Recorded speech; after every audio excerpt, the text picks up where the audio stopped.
निशिकांत दुबे,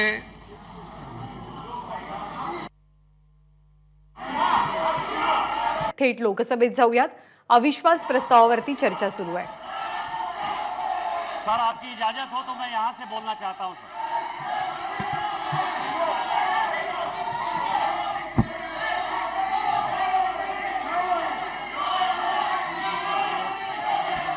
अध्यक्ष महोदय, मुझे लगता था कि अविश्वास प्रस्ताव पर राहुल जी बोलेंगे, कांग्रेस के मित्र बोलेंगे और कोई बहुत बड़ा विषय होगा जिसके आधार पर कि रूल्स का फायदा उठाते हुए माननीय सदस्य ने पूरी बात कही है, ऐसे नहीं चलेगा, प्लीज बैठिए। इसके बाद राहुल जी भी नहीं बोल पाएंगे और कोई अपोजिशन का आदमी नहीं बोल पाएगा। मैंने धैर्यपूर्वक सुना है, आप मुझे धैर्यपूर्वक सुनिए। निशिकांत जी, अध्यक्ष महोदय, अध्यक्ष महोदय, फिर ये नहीं चलेगा हाउस। यदि वो हल्ला करेंगे ये हाउस नहीं चलेगा, ये हाउस नहीं चलेगा, ये हाउस नहीं चलेगा। प्लीज, एक minute, please please please please please, आपको मैंने अलाउ नहीं किया है, प्लीज। माननीय सदस्यगण, ये महत्वपूर्ण डिबेट है और महत्वपूर्ण डिबेट में आपके माननीय सदस्य ने पूरी बात कही है, सबने पूरी ध्यानपूर्वक सुनी है। अब निशिकांत जी बोल रहे हैं, आप इस तरीके से डिस्टर्बेंस करना ठीक नहीं है सदन की तरफ। बाली निशिकांत जी। अध्यक्ष महोदय, अध्यक्ष महोदय, अभी मणिपुर की बड़ी चर्चा हुई। सबसे पहले तो मैं इस अविश्वास प्रस्ताव के विरोध के लिए खड़ा हुआ। मैं अपने पार्टी के नेतृत्वकर्ता आदरणीय मोदी जी और पूरे पार्टी का शुक्रगुजार हूं कि इतने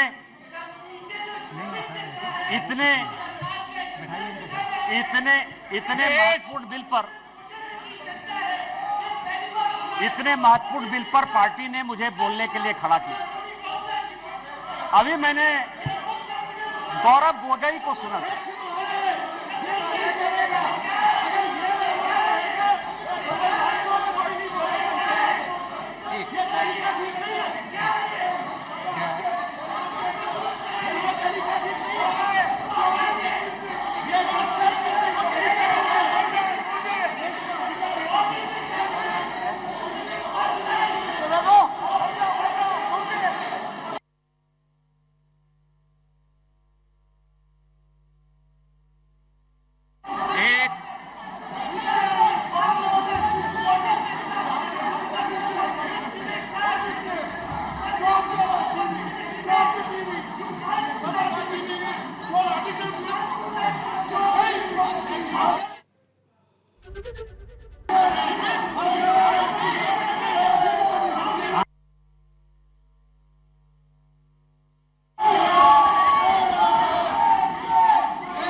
एक मिनट, माननीय सदस्य प्लीज बैठिए, प्लीज बैठिए, बैठिए।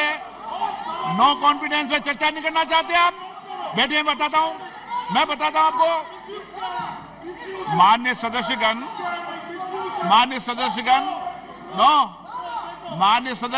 अब प्लीज प्लीज प्लीज, माननीय सदस्यगण, आपको पता है कि लोकसभा और राज्यसभा टीवी को मिलाकर संसद टीवी कर दिया है, ठीक है ना? एक मिनट, पहले संसद टीवी नहीं था तो लोकसभा लाइव होता था और राज्यसभा अलग से लाइव होता था। आपने कोई विशेष ध्यान में डाला है, मैं उसको संज्ञान में लूंगा।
Adhir Ranjan please,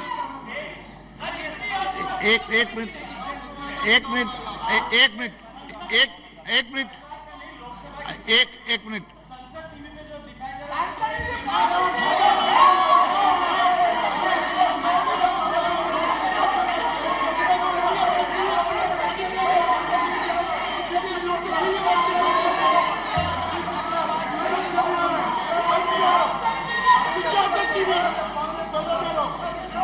play.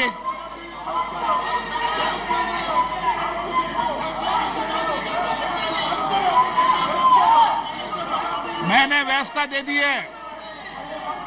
बंद हो गया सर। बंद हो गया।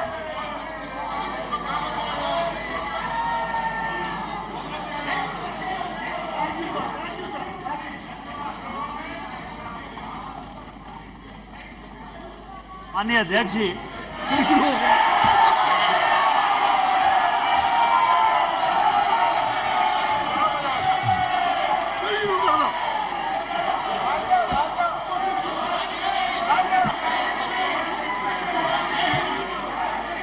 सीट पे जाओ, सीट पे जाओ।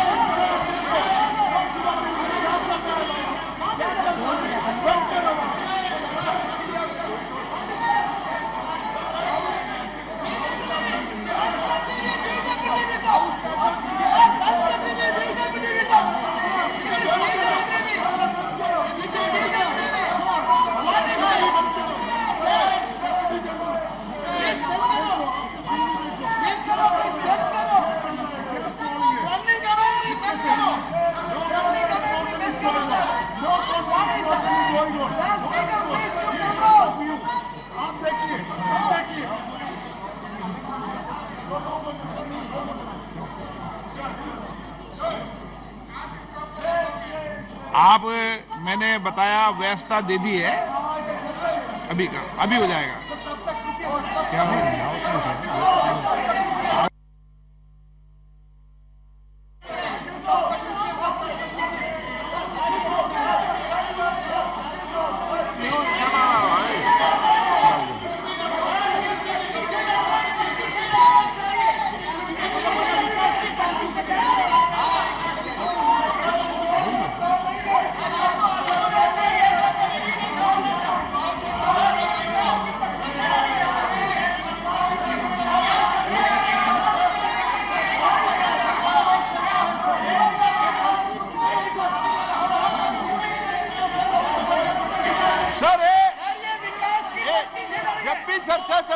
है?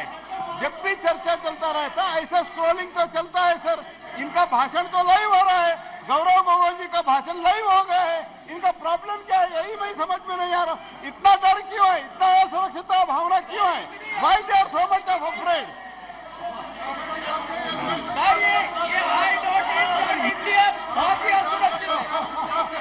सर ये सोचा था कि राहुल गांधी जी की भाषण होगी और राहुल गांधी का भाषण को छोटा करने के लिए, गुमराह करने के लिए, राहुल गांधी जी टक्कर देने के लिए राहुल गांधी की भाषण नहीं हुई, ये बस गुगली खा गए।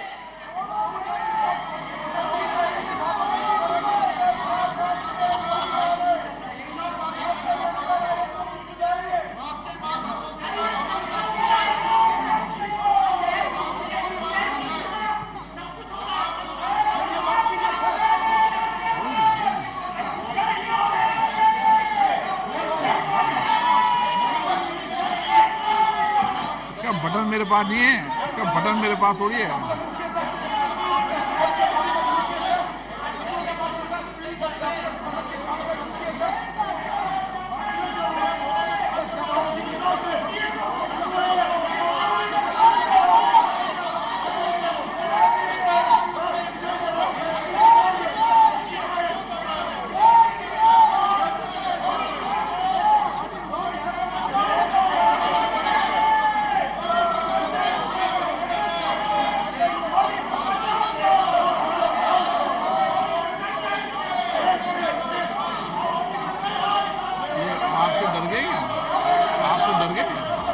आपसे डर गए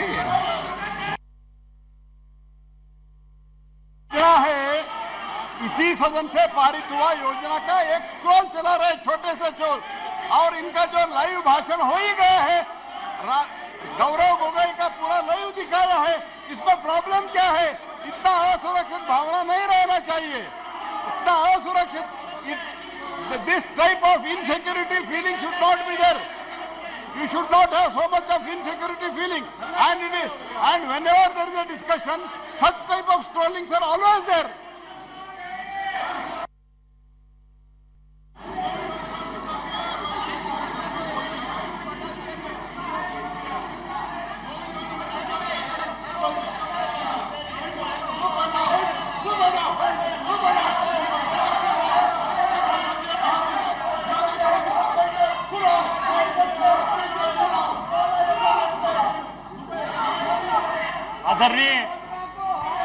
आदरणीय अध्यक्ष जी,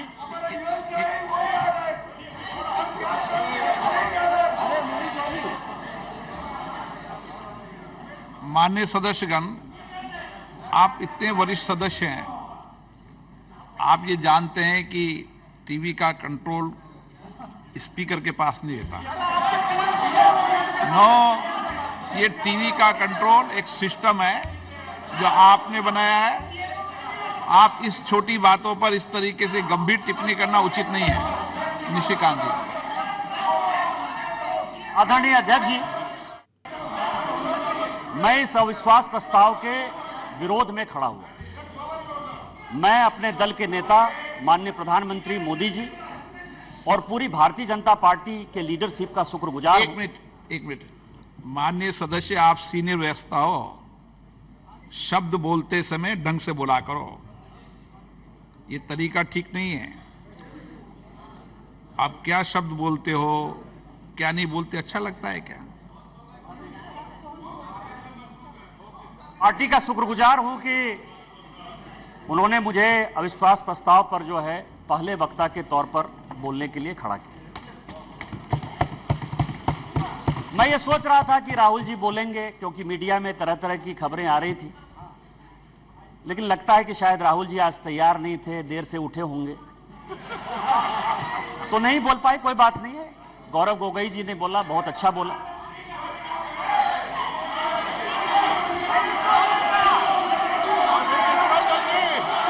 स्पीकर सर, गौरव गोगोई जब बोल रहे थे इस कांग्रेस पार्टी को शहादत के बारे में, लोगों का क्या बलिदान है इसके बारे में कुछ पता नहीं है। इन्होंने मणिपुर की बात की और पूरे देश को नहीं, पूरे संसद को जो है इन्होंने चैलेंज किया कि आप लोग में से बहुत लोग मणिपुर नहीं गए होंगे, मणिपुर नहीं देखा है आपने। मैं मणिपुर के इतिहास का भुक्तभोगी हूं। मेरे मामा एनके तिवारी 73 में अपनी पैर जो है वो गंवा चुके मणिपुर में, और 1989-90 में मणिपुर में उनके ऊपर अटैक हुआ। सीआरपीएफ के वो डीआईजी हुआ करते थे। और जो जगमोहन जी ने अपनी किताब लिखी है माई फ्रोजन टर्बुलेंस इन कश्मीर, उसमें उन्होंने 10 बार जिक्र किया है कि यदि एनके तिवारी जैसे अफसर नहीं होते तो शायद कश्मीर नहीं बचा पाते। और वही एनके तिवारी जब मणिपुर में आईजी बनकर गए तो आपकी सरकार ने उसी ओपीएम लॉबी के तहत उनको गिरफ्तार कर लिया और कोर्ट ने कहा कि ये आप कर सकते हैं। आप राष्ट्रवाद की बात करते हो, आप मणिपुर की बात करते हो। आपने अभी कहा कि असम में समझौता हुआ, आप तो असम के हैं, सांसद हैं। क्या 83 के चुनाव में कितने % लोगों ने असम में वोट दिया था? कितने लोग मारे गए थे? और जब आपने all India Assam students union के साथ समझौता किया तो उस समझौते का एक पार्ट था कि ये सरकार जो है हटाई जाएगी, आपकी सरकार खत्म की जाएगी। क्या वो समझौते का पार्ट नहीं था? मैं तो माननीय गृह मंत्री जी को कहूंगा कि वो समझौते का जो पूरा प्रारूप है इस सदन के अंदर जब अपना जवाब दें तो शायद वो जवाब देंगे। मिजोरम में आपने 7% वोट के आधार पर, केवल 7% वोट के आधार पर, केवल 7% पूरे देश को जानने के लिए है, लालथन हावला की सरकार बना दी थी। और इसीलिए जब लाल डेंगा के साथ सरकार बनाई आपने, जब उनके साथ समझौता किया तो 7% के साथ आप उसको डेमोक्रेसी चलाने देते। इतिहास में जाइए, इतिहास में झांकिए, अलग अलग तरह की बातें करते हैं। कल राहुल जी आए, ऐसा हंगामा हुआ, पूरी दुनिया आ गई। राहुल जी गए ही कब थे?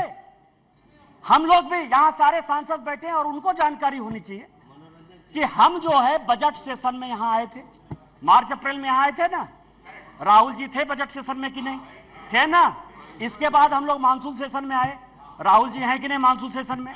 राहुल जी गए कहां थे, कहां गए थे, किस तरह की चर्चा है। और दूसरी बात यह है कि जिस सुप्रीम कोर्ट के जजमेंट के आधार पर आए हैं उसने अभी जजमेंट नहीं दिया है, अभी स्टे ऑर्डर दिया है। और तो भी उन्होंने कहा है, लोग कहते हैं प्रधानमंत्री मौन है, प्रधानमंत्री माफी नहीं मांगते, प्रधानमंत्री चीजें नहीं बोलते। मैं ये कह रहा हूं कि ये क्या नहीं कर रहे हैं, अभी भी कह रहे हैं, दो चीजें कह रहे मैं माफी नहीं मांगूंगा। क्यों माफी मांगे भाई, मोदी तो बहुत छोटा जात है, नीच जात है, ओबीसी है, ओबीसी से क्यों माफी मांगेंगे, बड़े आदमी है। और दूसरी बात यह है कि सावरकर नहीं हूं मैं, सावरकर नहीं हूं मैं, आप सावरकर हो भी नहीं सकते, कभी जिंदगी में नहीं हो सकते। 28 साल उस आदमी ने जेल में गुजारा है, आप अपनी तुलना सावरकर से करते हैं, कभी सावरकर नहीं हो सकते।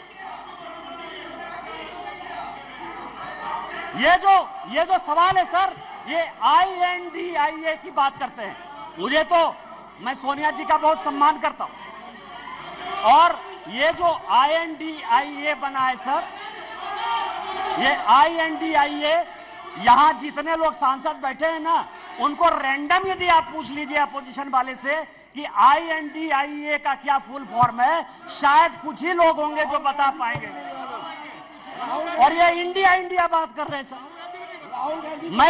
मैं तो इस मणिपुर का जो है शुक्रगुजार हूं, मणिपुर का शुक्रगुजार हूं, जिसको अभी आपने डांटा सर, दानिश अली को जिसको आपने डांटा, भारत माता की जय कहने पर भी उसको लगता है कि ये बीजेपी का नारा है।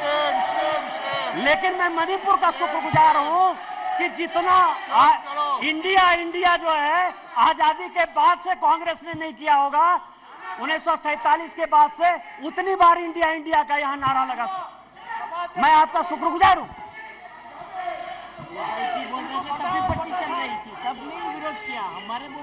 मेरे प्रधानमंत्री अध्यक्ष महोदय, मेरे प्रधानमंत्री एक बात कहते हैं कि ये अविश्वास प्रस्ताव नहीं है।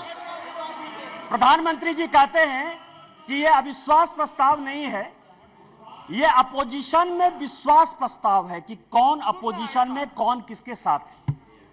जब माननीय प्रधानमंत्री जी ने यह कहा तो मैंने सोचना शुरू किया सर कि प्रधानमंत्री जी ये बात क्यों कर रहे हैं, हमारे खिलाफ अविश्वास प्रस्ताव है, लेकिन वो कह रहे हैं कि ये अपोजिशन वाले अपने विश्वास प्रस्ताव की बात कर रहे हैं और उसमें वो देखना चाहते हैं कि कौन दल सचमुच उनके साथ है।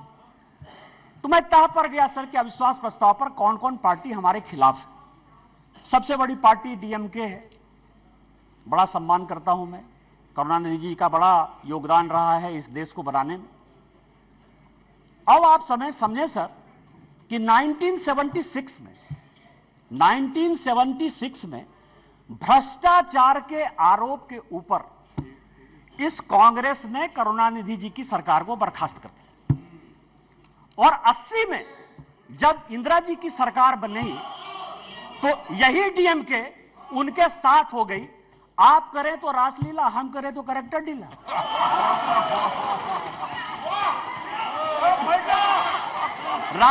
राजीव गांधी का मर्डर हुआ सर, राजीव गांधी का मर्डर हुआ, 2 कमीशन बना, वर्मा कमीशन बना और जैन कमीशन बना।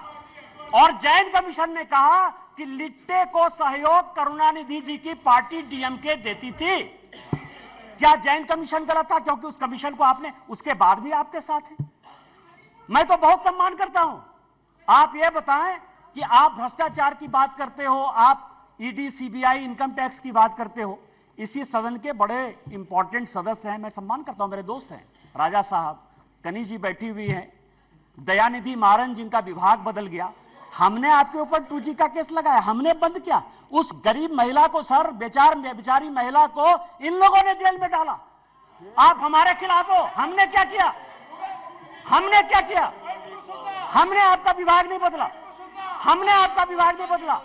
आप अपोजिशन का लेके आए हो, आप अपने पोजीशन पार्टी की बात कर रहे हो। दूसरी पार्टी है TMC, दूसरी बड़ी पार्टी है। जो प्रधानमंत्री जी ने कहा उसी को मैं एक्सप्लेन कर रहा हूं सर कि प्रधानमंत्री जी ने, क्योंकि वो हरि अनंत हरि कथा अनंता वाली बात करते हैं, एक शॉर्ट लाइन में बात करते हैं। दूसरी पार्टी है सर टीएमसी, माननीय राजनाथ जी संजोग से बैठे हुए हैं। सिंगूर का बड़ा आंदोलन हुआ, भारतीय जनता पार्टी की सहयोगी थी, हमने साथ दिया टीएमसी का। माननीय राजनाथ सिंह जी पार्टी के अध्यक्ष होते हुए ममता बनर्जी के रैली में शामिल हुए, हमने आंदोलन को साथ दिया। यदि आज आप बंगाल में सरकार बनाए उसमें हमारा भी कोई योगदान है, लेकिन आपको करप्ट किसने बनाया? नारदा का केस हमने आपके ऊपर नहीं किया, शारदा का केस हमने आपके ऊपर नहीं किया, इस कांग्रेस ने किया। आपका विरोध उस कांग्रेस से होना चाहिए कि हमसे होना चाहिए? तीसरी पार्टी है लालू प्रसाद जी की आरजेडी, ललन सिंह जी यहां बैठे हुए, हमने उनको जेल नहीं भेजा सर। मैं केवल यह कह रहा हूं किस तरह की ये अपोजिशन की यूनिटी है। एक जो गाना है ना सर, ये कैसा सुर मंदिर है जिसमें संगीत नहीं, गीत लिख दी दीवारों पर, गाने की सुर नहीं, गाने की रीत नहीं। मतलब आप ये समझे सर कि ये आंख का अंधा नाम नयन सुख, सब एक दूसरे से लड़ रहे हैं, लेकिन नाम क्या रखा है? इंडिया। लालू प्रसाद जी हैं सर, लालू प्रसाद जी को ललन जी ज्यादा बताएंगे बोलते हुए। यदि इस हाउस में सही सही बोलेंगे तो, यदि सच बोले तो आज जो लालू प्रसाद जी के बेटे को जो है उन्होंने, जिसने उप मुख्यमंत्री बनाया है, वही उसके जो है विरोध में खड़े थे सर। और यहां की कांग्रेस सरकार थी 95 में जिसने कि लालू जी को अंदर कर दिया। हमसे किस बात का विरोध? विरोध तो आपको कांग्रेस से होना चाहिए ना। ये ललन जी पिटिशनर थे, यही तो मैं कह रहा हूं सर।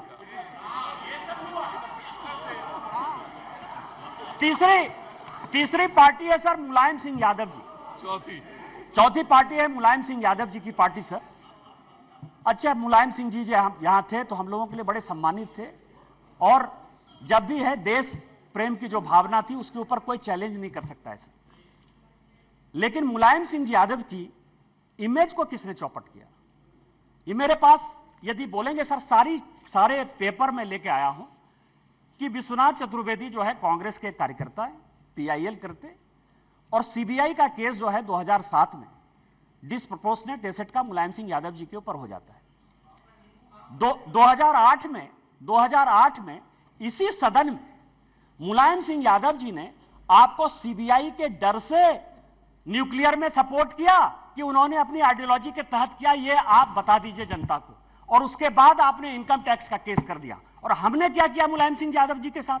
हमको पता था कि वो ईमानदार आदमी है, हमको पता है कि देश के प्रति उनकी भावना जो है, और ये पिछड़े दलित शोषित वर्ग से आते हैं, इसीलिए कांग्रेस ने उसको ये किया। हम लोगों ने सीबीआई के सारे केस को खत्म किया, और आज मुलायम सिंह यादव जी के ऊपर केस ने, फिर भी मुलायम सिंह यादव जी हमारे विरोध में, और उसके बाद पद्म भूषण भी दिया हमने।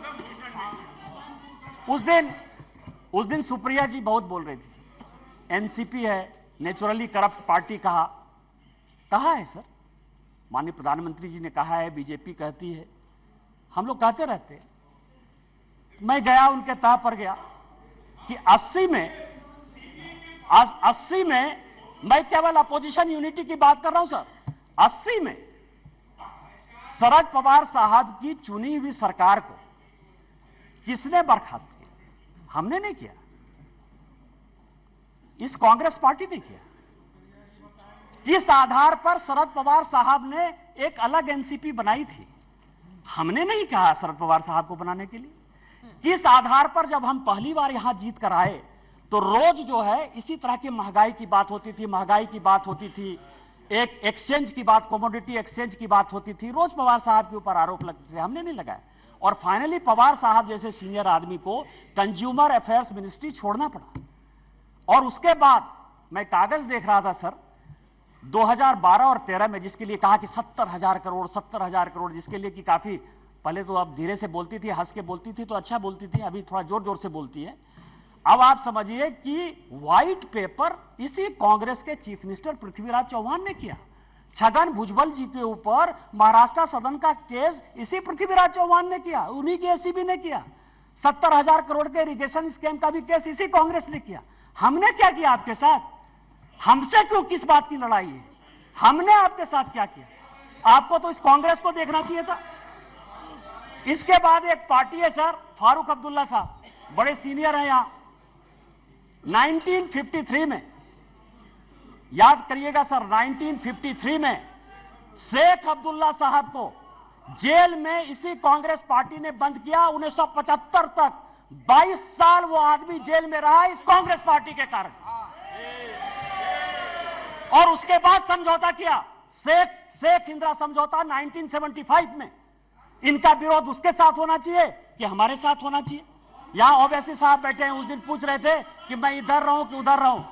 आप तो मुसलमानों की बात करते हैं, मुसलमानों की बात करते हैं। सच्चर कमेटी की रिपोर्ट इसी मनमोहन सिंह जी की सरकार ने लाया, उसने कहा कि पूरे देश में मुसलमानों की हालत खराब है। आपको विरोध इस कांग्रेस से होना चाहिए, हमारे साथ प्यार होना चाहिए कि आप उसके साथ अविश्वास प्रस्ताव पे खड़े हो? और बचे जेडीयू सर, जेडीयू। और मैं बड़ी गंभीरता के साथ एक बात आपको कहना चाहता हूं कि 2005 में जब जेडीयू की सरकार नहीं बनी और रामविलास पासवान जी की आवश्यकता पड़ गई, तो वो मीटिंग दो जगह पर हुई सर। एक पत्रकार के घर पर हुई जिसका नाम मैं नहीं बोलना चाहता, और दूसरी मीटिंग रामविलास पासवान जी, नीतीश जी की मेरे घर पर हुई सर। और उस वक्त का मैं एक चीज और खुलासा कर देना चाहता हूं कि जेडीयू को यदि सबसे ज्यादा किसी ने फंड करवाया होगा, तो यदि 2, 4, 5 आदमी होंगे तो उसमें एक नाम निशिकांत दुबे का भी है। आप मेरा विरोध कर रहे हैं, मेरा है, मैं on the floor of the house कह रहा हूं, बड़ी गंभीरता के साथ कह रहा हूं। आप उसकी बात कर रहे हैं, आप पूछ लीजिएगा अपने मुख्यमंत्री से। लेकिन यह अविश्वास प्रस्ताव आया सर, लेकिन यह अविश्वास प्रस्ताव आया। अविश्वास प्रस्ताव किस लिए आया? यहां सोनिया जी बैठी हुई है, सोनिया जी का मैं बड़ा सम्मान करता हूं सर। सोनिया जी, मुझे जो लगता है कि उनके पार्टी की, उनकी दो मनस्थिति है। वो एक हिंदू सभ्यता संस्कृति में बिलीव कर रही है, इसीलिए अलौकिका पंडिता की तरह जो पूरा किताब में लिखा हुआ है कि क्या क्या करना चाहिए एक भारतीय नारी को, उसका पूरा का पूरा पिक्चर सोनिया जी देती है। उनको दो काम करना है, बेटे को सेट करना है और दामाद को भेंट करना है।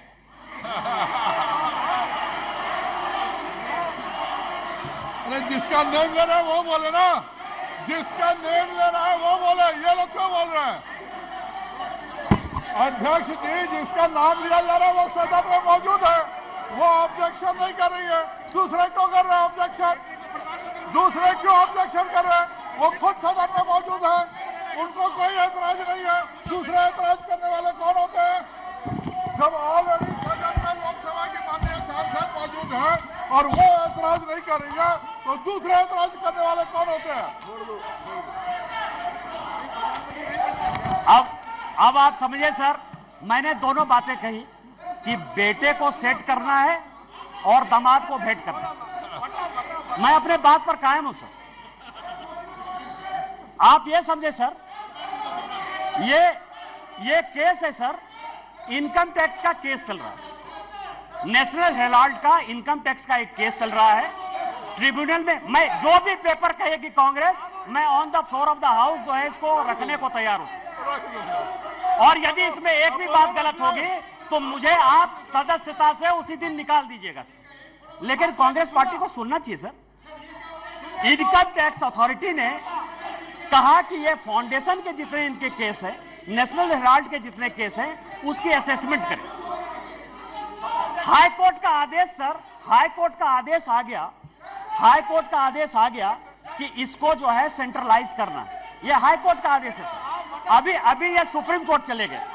अब आप समझिए कि इनकम टैक्स से बचने के लिए 1 लाख रुपया देके कोई 5,000 करोड़ की कंपनी ले सकता है। ये मैडम सोनिया जी और राहुल जी बता सकते हैं सर, कोई दूसरा नहीं बता सकता। और ये कह रहे हैं कि केवल हमारे ऊपर ये चीजें होती है। यहां जीएम सिद्धेश्वर बैठे हुए सर, हमारे पार्टी के सांसद हैं जीएम सिद्धेश्वर। अब भी 80 करोड़ रुपया उन्होंने इनकम टैक्स में भरा है सर। यदि मोदी जी आपको चोर कहने की बात करते हैं तो अपने पार्टी के भी लोग जो दोषी हैं उनको भी 80 करोड़ रुपया दिया। मैं ऑन रिकॉर्ड कर रहा हूं सर, जीएम सिद्धेश्वर को 80 करोड़ देना पड़ा। बीजेपी के 4 बार के सांसद हैं, और आप इनकम टैक्स के लिए बचाव करने के लिए सुप्रीम कोर्ट जाने की बात करते हो। ईडी की रेड होती है सर, और मैं आपको बताऊं कि एक भाग गया है, भंडारी है, मैं उसका पूरा नाम नहीं लूंगा क्योंकि भंडारी कोई भी हो सकता है सर, किसी भी दिन वो यूके से लौट कर आ जाएगा। मैंने इसी हाउस में कहा था कि किसी आदमी का जो है, दामाद जी का जो है मकान है लंदन में, ये कोर्ट का ऑर्डर है सर। एक आदमी जो भागा उसका नाम है सीसी थम्पी, कोर्ट के आदेश के बाद उसका बेल हुआ, इस कोर्ट का ऑर्डर है सर। उस कोर्ट के ऑर्डर में सीसी थम्पी ने ये एक्सेप्ट किया कि उसने जो दामाद जी हैं, दामाद जी के नाम पर, कौन दामाद, कोई भी दामाद हो सकता है, इनको दामाद जी से क्या प्रॉब्लम है सर, मेरा भी दामाद हो सकता है। 12 ब्रांसन स्क्वायर थम्पी ने, जिसको थम्पी ने, कोर्ट ने आदेश दिया कि जब जरूरत होगी तुम आ जाना, आप समझिए कि वो भाग गया। उसने कहा कि 12 ब्रांसन स्क्वायर जो है हमारा है। उसी तरह से संजय भंडारी का जो आने वाला है सर, यूके कोर्ट ने जो आदेश किया है उसमें यह बात कहा है कि दामाद जी का वो मकान है। आप क्यों भाग रहे हो? तो जो मैंने आपको कहा कि ये जो अविश्वास प्रस्ताव है सर, ये अविश्वास प्रस्ताव का जो मूल मंत्र है कि बेटे को जो है सेट करना है और दामाद को भेंट करना है। कल जो है सर, कल मेरी बात पर जो है बड़ा हंगामा हुआ, न्यूज क्लिक के ऊपर बड़ा हंगामा हुआ। आज प्रेस कॉन्फ्रेंस हुआ सर, प्रेस कॉन्फ्रेंस में मैं एक बताऊं, यदि न्यूज क्लिक का नाम यदि डिलीट या रेस्टोर हो गया, कांग्रेस को क्या समस्या है सर? न्यूज क्लिक आपका कौन लगता है? पुरकास्ट का नाम यदि रेस्टोर हो गया, पुरकास्ट आपका क्या लगता है? रोहिणी सिंह, अभिसार शर्मा या कोई भी मान लीजिए ठाकुर रंजन प्रागता, यदि उसका डिलीट हो गया नाम या एक्सपंज से फिर बाहर आ गया, आपको क्या परेशानी है? आपका कोई मतलब नहीं है। और मैं ऑन रिकॉर्ड एक और रिविलेशन करना चाहता हूं सर कि सीपीएम के जो जनरल सेक्रेटरी, पूर्व जनरल सेक्रेटरी थे प्रकाश कारत साहब, उनका पूरा का पूरा मेल मैं ऑन रिकॉर्ड आपको लाना चाहता हूं कि जो वो नेवेली राय सिंघम था उसके साथ उनके हजारों मेल हैं। और जब आप कहेंगे मैं ऑन रिकॉर्ड उसको पेश कर दूंगा सर कि सीपीएम किस तरह से देशद्रोही पार्टी के साथ है। हम तो आइडियोलॉजी में मानने वाले हैं। यदि हमने सीपीएम के साथ लड़ाई की आइडियोलॉजिकल, तो आज तक हमने सीपीएम के साथ समझौता नहीं किया, आज तक हमने समझौता नहीं किया। यदि हमने कहा कि कोई मुस्लिम लीग जिसने कि भारत विभाजन किया, आज तक वोट बैंक की राजनीति के बाद हमने मुस्लिम लीग के साथ नहीं लिया। लेकिन आपको जिस कांग्रेस पार्टी ने रोज रोज जलील किया, रोज रोज जलील किया, उसके साथ आप किस आधार पर जो है शासन में हो? मैं आपको बताऊं, मैं आपको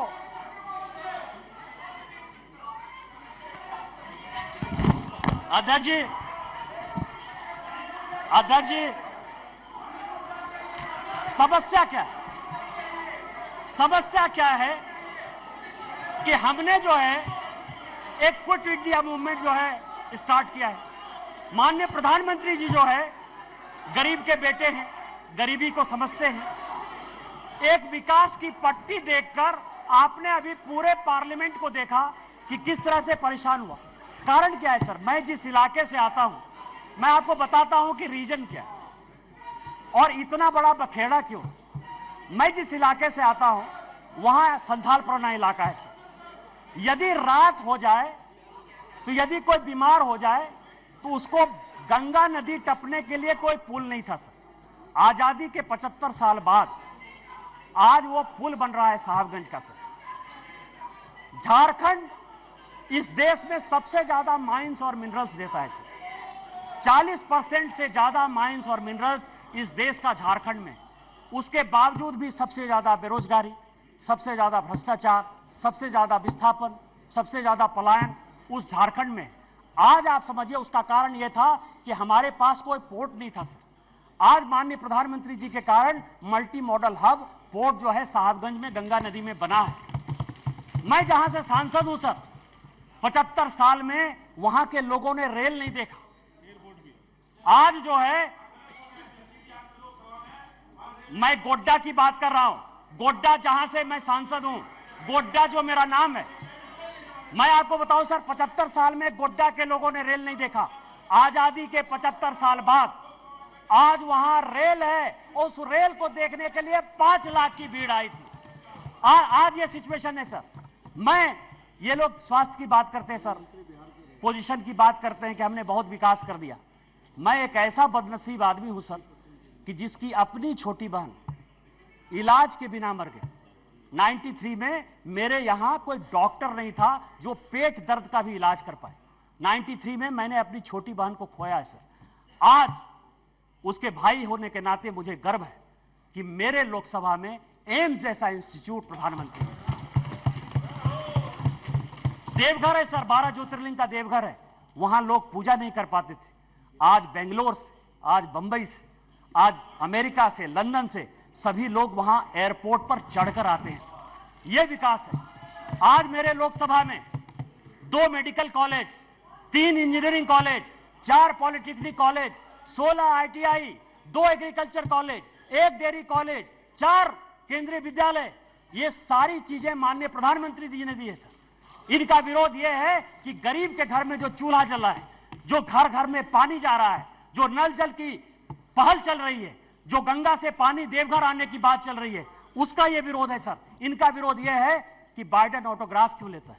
इनका विरोध यह है कि पापुआ न्यू गिनी का जो है प्रधानमंत्री उनका पांव क्यों छूता है। इनका विरोध यह है कि ऑस्ट्रेलिया का जो प्रधानमंत्री है वो उनको बॉस क्यों कहता है। माननीय प्रधानमंत्री जी ने चाहे पिछड़े इलाके हो, चाहे देश हो, चाहे दुनिया हो, जितना काम किया है उसके कारण इनको लगता है कि 2024 में नहीं आने वाले हैं। मैं अध्यक्ष जी अपनी बात महाभारत से खत्म करना चाहता हूं। महाभारत का एक बड़ा कहानी है सर कि द्रौपदी का चीरहरण हो रहा था और पूरे, चाहे कौरव पक्ष के लोग हों चाहे पांडव पक्ष के लोग हों, वो सभी जो है चीरहरण को देख रहे थे। अध्यक्ष महोदय, आज माननीय प्रधानमंत्री जी, ये लोग नहीं समझेंगे सर, ये लोग इसीलिए नहीं समझेंगे कि माननीय प्रधानमंत्री जब परिवारवाद की बात करते हैं ना तो इनको लगता है कि परिवार की बात करते हैं।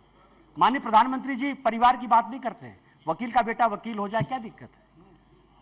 IAS का बेटा IAS होता है सर। यहाँ DG हैं RPF के, वो IPS भी हैं, उनके दोनों बेटे IAS बने सर, जो अपनी योग्यता क्षमता के साथ आते हैं। परिवार को वो क्या कहते हैं, आज मेरे यहाँ का नेतृत्व क्या है। माननीय प्रधानमंत्री जी गरीब परिवार से हैं। माननीय नड्डा जी ये हैं जिनके परिवार में कोई पॉलिटिक्स भी नहीं था।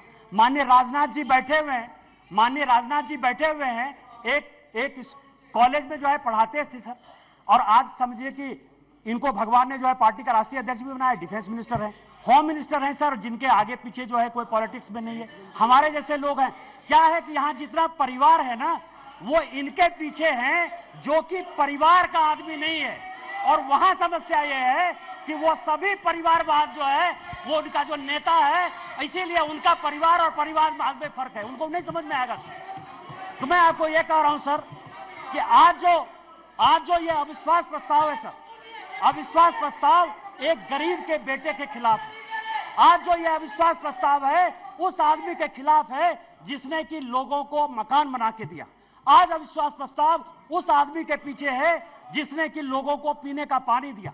आज अविश्वास प्रस्ताव उस व्यक्ति के खिलाफ है जिसने शौचालय दिया।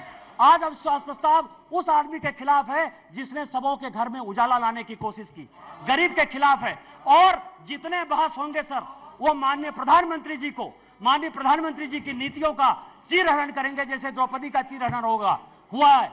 मैं आपको कहना चाहता हूं इतिहास से कि चाहे राम मंदिर बना दिया हो, 370 जो हमारी थी धारा, वो सारे तो हमने बना ही दिया। मैं केवल इतना कहता हूं सर कि जब द्रौपदी का चीरहरण हो रहा था तो भीष्म पितामह, कृपाचार्य, द्रोणाचार्य, धृतराष्ट्र, जयद्रथ, चाहे वो युधिष्ठिर हो चाहे वो अर्जुन हो, सभी मौन धारण किए हुए थे। आज यदि माननीय प्रधानमंत्री जी का गांव गरीब किसान के हितैषी का आप चीरहरण करेंगे तो जिस तरह से न धृतराष्ट्र बचा, न दुर्योधन बचा, न भीष्म पितामह बचे, न अर्जुन बचा, न युधिष्ठिर बचा, आप में से कोई नहीं बचेगा। 2024 में आप लोग कोई वापस नहीं आइएगा। हम 400 सीट के साथ वापस आएंगे। इन्हीं शब्दों के साथ जय हिंद जय भारत। ABP माझा, उघडा डोळे बघा नीट।